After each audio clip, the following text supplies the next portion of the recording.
जिंदगी में कभी भी और किसी भी वक्त अगर समस्या परेशानी खड़ा होता है, अगर तकलीफ झेल रहे होते हैं, तो पहला जो कदम होता है अपने परिवार के लोगों के आके अपनी तमाम समस्या को बताते और समझाते हैं। और वही लोग समस्या का जब जड़ हो जाता है और उसी के द्वारा समस्या बार बार डाला जाता है, तब सहता रहता है और ठीक होने की आस लगाए रहता है। इसी में एक लड़की जो अपने ही परिवार के द्वारा अलग अलग लोगों के द्वारा परिवार के सदस्य के द्वारा बार बार बलात्कार किया जाता है, रेप किया जाता है, तो थक हार कर पुलिस स्टेशन पहुंचता है, पूरा मामला सुनाता है। यह सुनकर लोगों के होश उड़ जाते हैं और जो रिश्ते होते हैं वो तार तार हो जाता है और लोग सुनते ही शर्म से चेहरा झुक। नमस्कार दोस्तों, यह घटना उत्तर प्रदेश के औरैया जिला विधुना कोतवाली क्षेत्र का है, जहां एक परिवार खेती और मजदूरी करके अपना जीवन यापन करता है। जहां उनके परिवार की बात करें तो दादा दादी, चाचा और उनके पिता और उनके 2 बच्चे परिवार के सदस्य होते हैं। यानी बड़ी बहू यानी उस लड़की की माँ जब उस घर में आते हैं और 2 बच्चे होने के बाद उसके साथ परिवार के और लोगों के द्वारा उनके ऊपर गलत नजर रखी जाती है और इसी गलत नजर और गलत काज के वजह से उनकी मां कुछ दिन तो सहता है, लेकिन अंत में थक हार जाता है और कहता है कि अब ये सहा नहीं जाता और जाऊं तो जाऊं कहां। तब देखते हैं कि आस पड़ोस के कुछ लोग जो अपनी रोजी रोटी कमाने के लिए गांव से दूर यानी शहर की तरफ रुख करते हैं और अपने परिवार और बच्चों का पालन पोषण करते हैं, तो क्यों ना हम भी उसी रास्ते पर निकल जाए, क्योंकि वो परिवार से, इन रिश्तों से और उनके ऊपर हो रहे अत्याचार से वो परेशान हो जाते हैं। तो वो महिला अपने 2 बच्चे, एक बेटे और बेटी को लेकर दिल्ली आ जाते हैं और वहीं पर रहना शुरू कर देते हैं। उसकी जिंदगी वहां अच्छी खासी चल रही होती है, छोटा मोटा काम करता है, अपने 2 बच्चे को संभालता है और खुद का पेट पालती है। लेकिन उसका पिता गांव में ही रह जाते हैं। मां अपने 2 बच्चे के साथ दिल्ली में रहना शुरू कर देता है। कई वर्ष तक बीत जाते हैं और दिल्ली में रहते हैं, 2 बच्चे को पालते हैं। बच्चे लगभग 10 से 12 साल के हो चुके थे और बड़े बेटे 14 से 15 साल के हो चुके थे। बेटी छोटी थी और बेटा बड़ा था।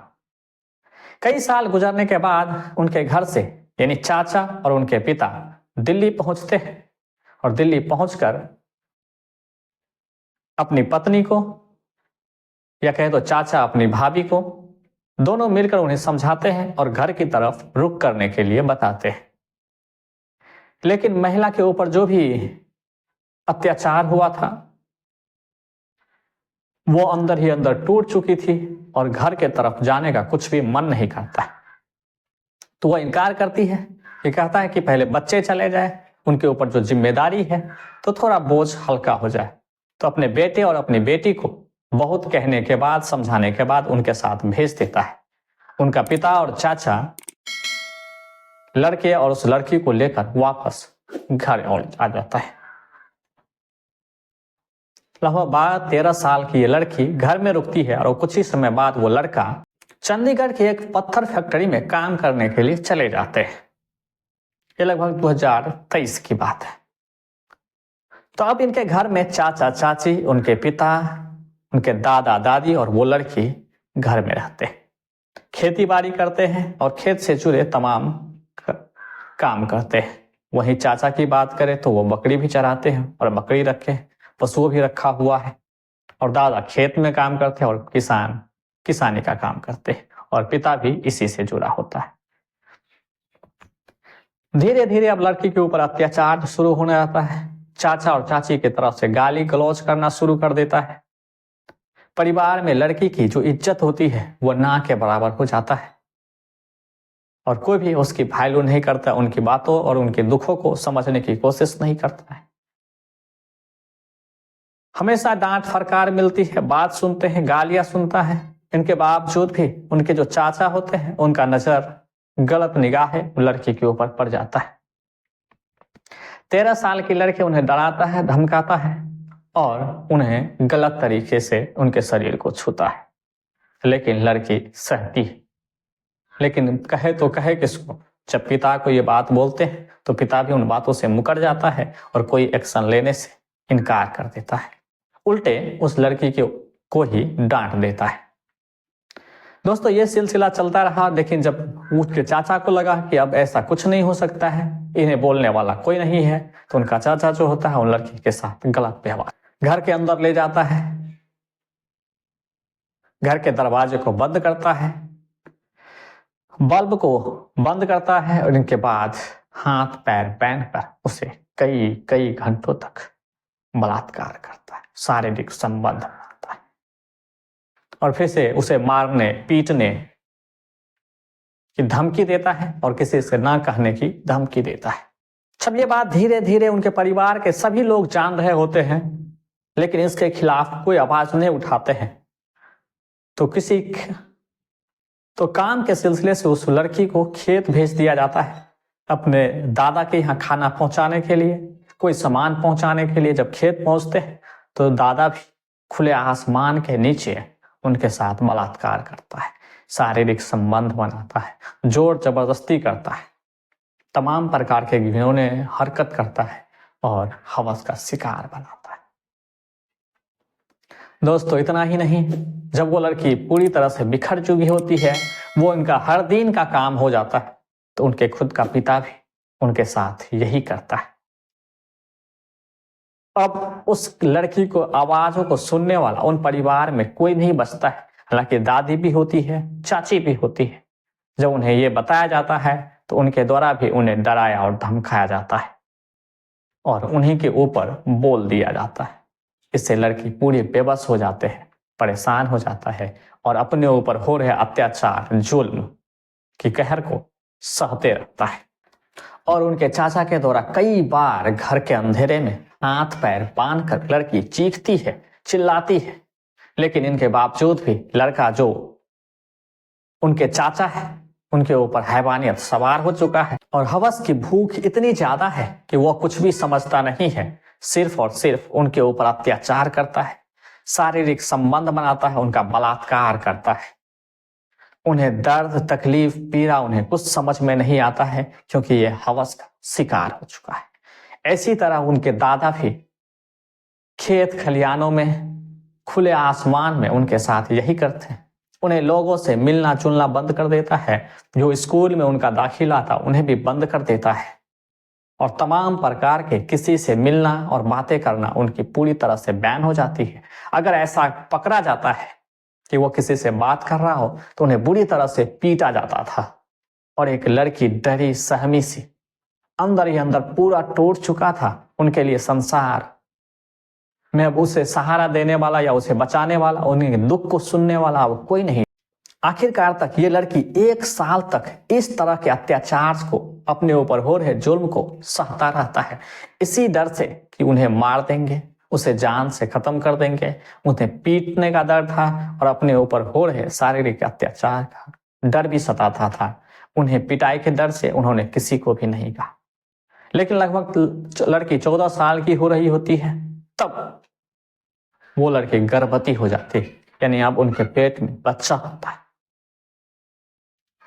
ये बात जब कानो कान धीरे धीरे सबको पता चलता है, 2 महीने की गर्भवती हो जाती है। उन्हें चाची को बताता है, चाचा को बताता है। इनके बावजूद भी चाचा अपने हवस का शिकार बनाता है और चाची कहता है कि दवा खाकर इन्हें गर्भपात कर। ये विपरीत परिस्थिति में जब वो लड़की की गर्भ है, इनके बावजूद भी उनके चाचा उसके साथ संबंध बनाता है। लड़की सहन से दूर हो जाता है और हिम्मत जुटाता है और किसी तरह कोशिश करता है कि इन कीचड़ से, इस दलदल से, और जो हमारी जिंदगी नर्क बन चुकी है कि अब तो कुछ बचा ही नहीं है, उससे बाहर निकलने का एक उपाय आता है। 20 दिसंबर 2025 को वो लड़की अपने पिता के घर को छोड़कर अपने मौसी के यहाँ, यानी दूसरी माँ मौसी के यहाँ दिव्यापुर पहुंच जाता है और अपने मौसी को अपने ऊपर हुए तमाम जुल्म और उनके साथ शारीरिक संबंध, पिता, चाचा और दादा के द्वारा जो उन्हें शारीरिक शोषण हुआ था, सभी बातों को खोल कर कहता है। कहे तो अपनी बहन की बेटी को गले से लगाता है, उनकी दुख को कम करने की तमाम कोशिश करता है, लेकिन थक हार चुकी थी। इनके अगले ही दिन और 22 दिसंबर 2025 को बिधुना पुलिस स्टेशन पहुंचता है और उनकी मौसी और वो लड़की वहां के पुलिस स्टेशन में जाकर उनके पिता, चाचा और दादा के खिलाफ एफआईआर दर्ज करवाता है। और पुलिस की इस घटना को पूरा डिटेल और विस्तार से वो लड़की के द्वारा बताया जाता है तो पुलिस भी ये सुनकर दंग हो जाते हैं कि ऐसा भी कोई परिवार है, ऐसी भी सोच के लोग इस समाज में रहते हैं। पिता की उम्र देखें तो लगभग 40 साल, चाचा 35 साल और उनके दादा लगभग 60 साल के थे। लगभग साल भर तक उन लड़की के साथ इस सभी ने मिलकर बलात्कार किया, उनका शारीरिक शोषण किया। पिता भी उनके साथ किया, चाचा हाथ पैर बांधकर घर के अंधेरे में उनके साथ किए, वही दादा खुले आसमान के नीचे खेत में उन्हें डरा धमका कर उनका शारीरिक शोषण किया। बेहद ही शर्मसार कर देने वाली ये घटना है। लेकिन दोस्तों, उनकी जो मौसी बोलता है वो उससे भी और खतरनाक है। कहता है कि इससे दिसंबर से लगभग 2-2.5 महीना पहले उनकी जो माँ दिल्ली में रहती थी उनकी मौत हो जाती है और पुलिस के द्वारा इनके घर वालों को सूचना किया जाता है कि ये जो महिला है वो मौत हो चुका है, यानी मर चुका है, कि इनकी जो लाश है वो लेके जाए। लेकिन घर वाले उनकी लाश लेने तक नहीं जाते हैं तो पुलिस के द्वारा लावारिस लाश की तरह उन्हें जला दिया जाता है। इतना ही नहीं, उनकी मौसी ये भी आरोप लगाते हैं कि उनके मां को भी इसी तरह की ताड़ना और इसी तरह की समस्याओं का, परेशानियों का सामना करना पड़ा था। उनके चाचा और दादा की तरह उन्हें भी शारीरिक संबंध बनाने पर मजबूर किया गया था, जो अंततः उन्हें घर छोड़ना पड़ा और दिल्ली में जाकर शरण लेनी पड़ी। तीनों आरोपी को गिरफ्तार करके पुलिस जेल भेज दिया है। लेकिन देखें तो समाज में अभी भी ऐसे हैवान जिंदा है जो ऐसे ऐसे घटनाओं को अंजाम देता है। और समाज में और सबसे बड़ी समस्या ये है कि अशिक्षा का होना, जो लोग ये नहीं समझ पाते हैं कब और किस समय उन्हें क्या एक्शन लेना है, उनके साथ क्या गलत हो रहा है और बहुत बड़े गलत होने का इंतजार करता रहता है। दोस्तों, सही समय पर अगर सही कदम न उठाया जाए तो उनके ऊपर समस्या का बोझ हो जाता है और एक आदत सी बन जाती है। इस घटना को सुनाने का उद्देश्य किसी को परेशान करना नहीं है, बल्कि सचेत और जागरूक करना है। इस वीडियो के बारे में आप क्या सोचते हैं हमें कमेंट करके जरूर बताएं। वीडियो पसंद आए तो लाइक करें और चैनल को सब्सक्राइब करें।